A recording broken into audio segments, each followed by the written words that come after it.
Hello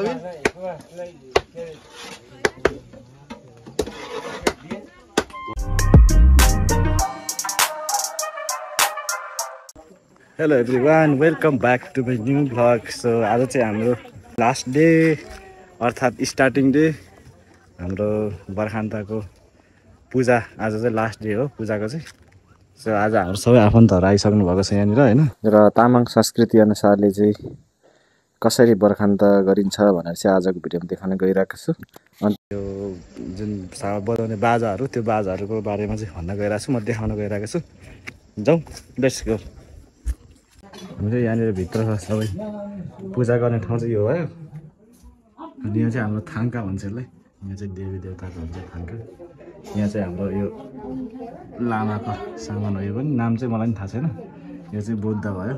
यहाँ चाहिँ मर्ने मान्छेलाई चढाउने रक्सी, अनि यहाँ पानी, यो चाहिँ दियो भइहाल्यो होइन। यो चाहिँ यसरी बजाउने डमरू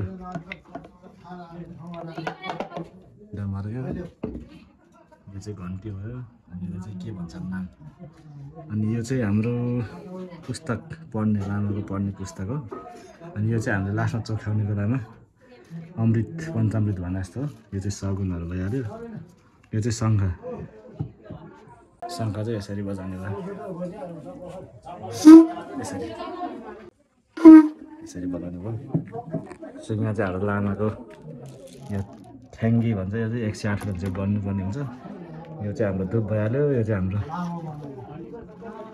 यो चाहिँ कोकोमेन्दो भन्छ, एउटा फुल एक टाइपको फुल हो यो। यो चाहिँ ढ्याङ्ग्रो बजाउने सामान यस्तो वालाको चाहिँ। यसलाई चाहिँ हाम्रो बुप्सेल भन्छ, यसलाई झ्याम्टा पनि भन्छ है।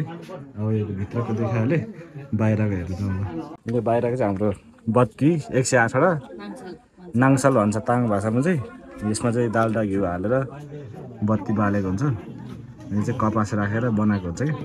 108 बाल्नुपर्छ। 108 बाल्यो भने चाहिँ जुन मर्ने मान्छेहरूले चाहिँ उनीहरूको दियोको रूपमा बत्तीको रूपमा चाहिँ काम गर्छ यसले। उनीहरू अँध्यारोमा फसेको छ, कहीँ अँध्यारो भएको छ भने चाहिँ यो बत्ती बालिदिनु उनीहरूलाई उज्यालो हुन्छ, त्यही बाटो तर्न सजिलो हुन्छ भने चाहिँ यसको विश्वास छ, धार्मिक विश्वास। अब उता चाहिँ हाम्रो यहाँ किचन बनिरहेछ, खानासाना पकाउने, खाना या दाल भात तरकारी बनाउने मान्छेहरू चाहिँ हो। सबैजनाको पार्टी चलिरहेछ यता। अनि खाना पकाउने खाने सबैजना चाहिँ हाम्रो अलिक गाउँको ठुलो बडा मान्छेहरू हुनुहुन्छ यहाँनिर। खाना पकाउने यहाँ चाहिँ अब दाल पाक्दैछ एकछिनमा। दाल चाहिँ यसरी बनाइरहेछ। हाम्रो मान्छे चाहिँ 70-80 जनाभन्दा बढी मान्छेहरू आउने इस्टिमेसन छ। त्यही अनुसारले चाहिँ यहाँ हाम्रो भोजको लागि चाहिँ खानाहरू रेडी गर्दैछ। अनि हाम्रो नेताज्यू चाहिँ यहाँ भुँडी चल्काउँदै हिँड्दै हुनुहुन्छ। आज चाहिँ उसले एकदम भाँडा माझ्ने, जुत्ता धुने सबै थोक गरिरहेछ। किन भन्दाखेरि यहाँ छोरी मान्छे छैन रे उसको, त्यही भएर चाहिँ आफूले माझिरहेछ। ठिक छ, यसको लागि तपाईँहरू के भन्न चाहनुहुन्छ भने ताने माइराको लागि के भनिदिनु होला है त। यहाँ तोरमा बनिसकेको छ हाम्रो चाहिँ। तोरमा बनाउने ठाउँ चाहिँ यतातिर छ है। तोरमा बन्दैछ। अर्को ठुलो तोरमा चाहिँ बनिसकेको छ। हेर्नु पर्ने हुन्छ उता होइन, भिडियो चाहिँ खिच्ने भनेको। ए ल, हाम्रो चाहिँ यहाँ तोरमा बनाइसकेको छ। अझै यहाँ डेकोरेसन हुँदैछ। डेकोरेसन भइसकेपछि चाहिँ हामी देखाउँछ यहाँनिर। हाम्रो यहाँ मामाले चाहिँ भन्दै हुनुहुन्छ भिडियो बनाइरहेछ ल मामा, बोल्नु त यसको बारेमा भन्नु त, यसको बारेमा के हो यो? हजुर हजुर भर्खर यहाँ श्यामसी यहाँ ठिक तयार गर्दैछ। हजुर भन्नुहोस्। अनि अरू त्यसको बारेमा भन्नु न, त्यो किन बनाउँछ? आज यो बरखान्तको दिनमा, हजुर यो अन्तिम दिन, यो 49 पनि पोहोर परेर सिद्धियो। यो चाहिँ अन्तिम बरखान्त बिखिले ल सर, बरखान्तको यो अन्तिम दिन। हजुर हजुर सामान चाहिँ सबै रेडी भइसकेको छ। छेउको सामानहरू छ होइन, छेउको सामानहरू यही यो सामानको बारे भन्दै नि हुन्छ। ल हाम्रो चाहिँ यहाँ तपाईँको तपाईँको के अरे नाम हाम्रो मेमे भन्छौँ हामी चाहिँ। रेम्बोजे पनि हो भनेको यो चाहिँ हाम्रो लामा भाषामा चाहिँ ढिल्बु भन्छ। ढिल्बु भनेको चाहिँ घन्टी हो। हजुर अनि यसमा चाहिँ अब यो माथिको पञ्चबुद्ध हो पञ्चबुद्ध भएपछि अनि यसमा चाहिँ फेरि पञ्च ढाकिनी छ त्यही भएर अनि यो चाहिँ वज्र हो वज्र भने चाहिँ बुद्धको शक्तिको स्वरूप हजुर त्यसपछि अनि यसलाई चाहिँ हामीले डमरू भन्छ हजुर त्यही भएर यो न चाहिँ पूजापाठमा चाहिँ युज हुने हजुर अनि कर्मकाण्ड पूजाहरू गर्ने बेलामा चाहिँ सबै यो हामीले बजाउने गाजा बाजाहरूको रूपमा चाहिँ उनीहरूले युज गर्छ हजुर हजुर यो पनि भन्नुपर्छ यो यसले चाहिँ कलश हो अनि यसमा चाहिँ हामीले साधना गरेर अमृत ल्याइराख्ने हजुर यो भएर सबै शुद्धिकरण गर्ने चाहिँ यो कलश हो ए हजुर हजुर हजुर यति नै है अरू त उनीहरू शङ्का भइहाल्यो थ्याङ्क यू सो मच बुफसेल भन्छ हजुर आयो है हजुर हुन्छ यो शङ्का भइहाल्यो हस् हस् हुन्छ थ्याङ्क यू सो मच अब चाहिँ हाम्रो यहाँ सुरु हुनु लाग्छ लामाहरूको पुरै हाम्रो पूजा सुरु हुनु लाग्छ अब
पूजा पनि सकिसकेको छ होइन पूजा सकिसकेपछि यो तोर्माहरू जुन बनाइएको छ यो चाहिँ यो एकदम सफा ठाउँमा लगेर सेलाउनु पर्ने हुन्छ यो ठाउँमा लगेर सेलाउँछ अहिले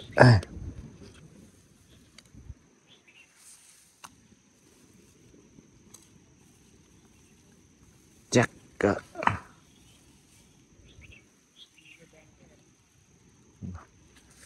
पनि सेलाइसक्यो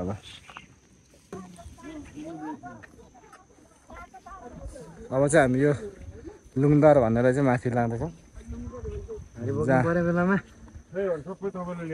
जहाँ माथि हाम्रो खस्नु भएको लड्नु भएको ठाउँमा त्यसमा चाहिँ यो लगेर गाड्नु पर्ने हुन्छ लुङदार अरू लामा हिँडिराख्नु भएको हामी चाहिँ यहाँ लामाको सामान फेरि पुर्याउन जाँदैछौँ यहाँ जसले ल्याएको त्यसैले फेरि डोको बोक्दै छैन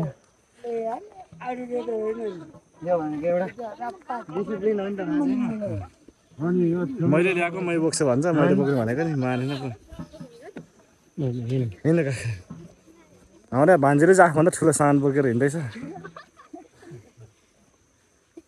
कालेले चाहिँ टाउको अनुहार देख्छ भनेर बुफसेलले टाउको छोपेर हिँडिरहेछ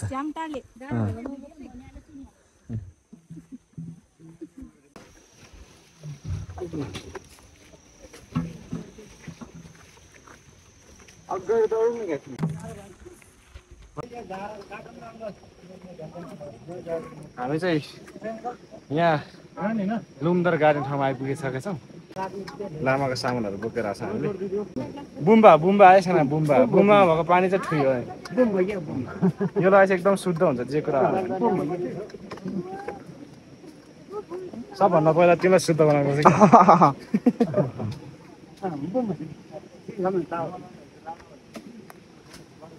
त्यो पानीलाई शुद्ध गर्नुपर्छ सबभन्दा पहिला है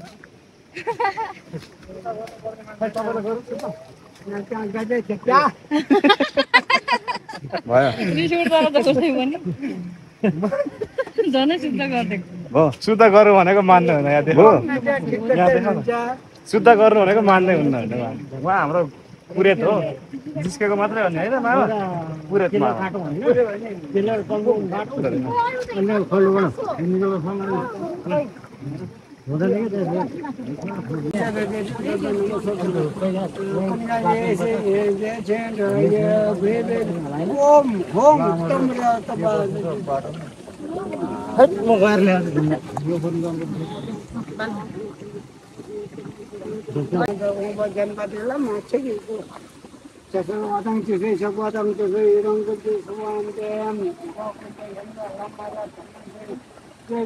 Jai